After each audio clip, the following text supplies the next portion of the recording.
வணக்கம். இப்பதிவினை முதற்தடவை பார்த்தவர்கள் அல்லது பார்க்கத் தவறியவர்கள் சப்ஸ்கிரைப் பண்ணி பார்க்கும்படி தயவுடன் கேட்டுக்கொள்கிறேன். தத்துவங்கள். கலங்கி நின்றால் கண்ணில் விழும் தூசி கூட துயரந்தான். துணிந்து நின்றால் நம்மேல் விழும் தூண் கூட தூசிதான். நானே வசதியில்லாமல் வறுமையில் வாழ்கிறேன். ஆனால் வறுமையோ என்னிடம் வசதியாக வாழுகிறது.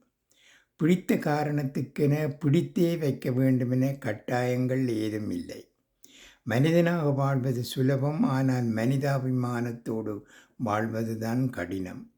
நிரப்பப்படும் காற்றின் தன்மையைப் பொறுத்தே பலூனின் உயரம் தெரிகிறது. நினைக்கப்படும் நல்ல எண்ணங்களைப் பொறுத்தே வாழ்வின் வெற்றியின் உயரம் தெரிகிறது. வென்றவனுக்கும் தோற்றவனுக்கும் வரலாறு உண்டு. வேடிக்கை பார்த்தவனுக்கும் விமர்சனம் செய்தவனுக்கும் ஒரு வரி கூட கிடையாது. நன்றி, வணக்கம்.